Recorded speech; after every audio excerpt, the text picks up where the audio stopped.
Assalamualaikum warahmatullahi wabarakatuh. Salam dan bahagia. Salam guru penggerak.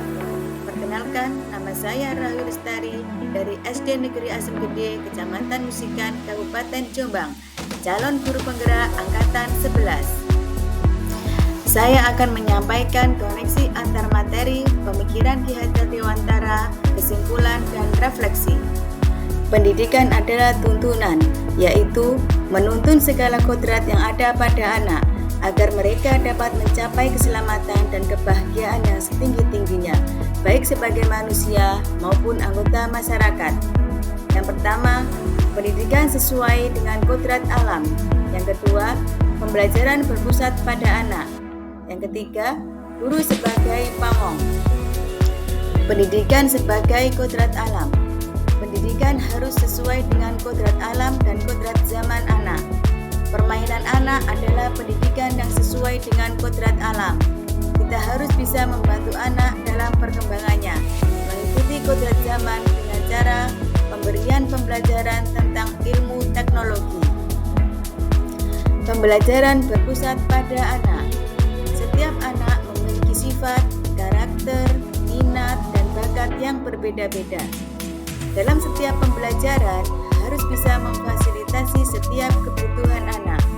Pendidikan yang berpusat pada anak adalah pendidikan yang dapat mengembangkan sifat-sifat baik dan bakat anak dengan optimal. Guru sebagai pamong. Seorang guru harus bisa menginternalisasi semboyan ing ngarso sung tulodo, ing madya mangun karso, tuturi handayani. Saat berada di depan, harus bisa menjadi contoh yang baik. Saat berada di tengah, harus bisa memberikan motivasi belajar. Dan saat berada di belakang, harus bisa memberikan dorongan untuk memberikan kesuksesan dalam belajarnya. Kesimpulan, sebagai pendidik, kita harus memberikan tuntunan sesuai dengan kodrat anak, yaitu kodrat alam dan kodrat zaman. Selain itu, berpusat pada anak sesuai dengan minat dan bakat anak. Pembelajaran juga harus menyenangkan karena kodrat anak adalah bermain. Seorang pendidik harus bisa menempatkan dirinya. Saat berada di depan, harus bisa menjadi contoh yang baik. Saat di tengah, harus bisa memberikan motivasi dan semangat belajar. Dan saat berada di belakang, harus bisa mendorong kesuksesan anak. Semua itu dilakukan agar anak bisa mencapai kebahagiaan setinggi-tingginya dalam hidup bermasyarakat. Refleksi terhadap pemikiran-pemikiran Ki Hajar Dewantara. Apa yang Anda percaya tentang murid dan pembelajaran di kelas sebelum Anda mempelajari modul ini? Yang pertama, dulu saya percaya bahwa anak yang pandai adalah anak yang pintar dalam membaca, berhitung, dan menghafalkan. Yang kedua, dulu saya percaya bahwa anak yang tenang adalah anak yang bisa belajar. Dan yang ketiga, dulu saya juga percaya bahwa semua anak bisa menangkap materi yang saya sampaikan meskipun dengan cara yang sama untuk semua anak. Refleksi terhadap pemikiran-pemikiran Ki Hajar Dewantara. Apa yang berubah dari pemikiran atau perilaku Anda setelah mempelajari modul ini?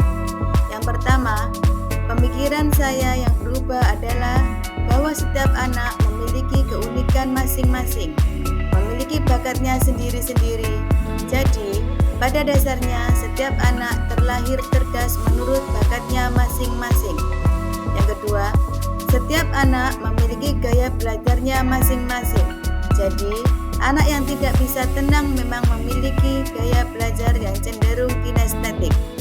Yang ketiga, setiap anak memiliki daya tangkap yang berbeda-beda, sehingga jika kita hanya menggunakan satu pendekatan saja, maka akan merugikan bagi anak yang memiliki minat dan bakat pada pendekatan yang berbeda dengan kita. Refleksi terhadap pemikiran-pemikiran Ki Hajar Dewantara. Apa yang dapat segera Anda terapkan lebih baik agar kelas Anda mencerminkan pemikiran Ki Hajar Dewantara?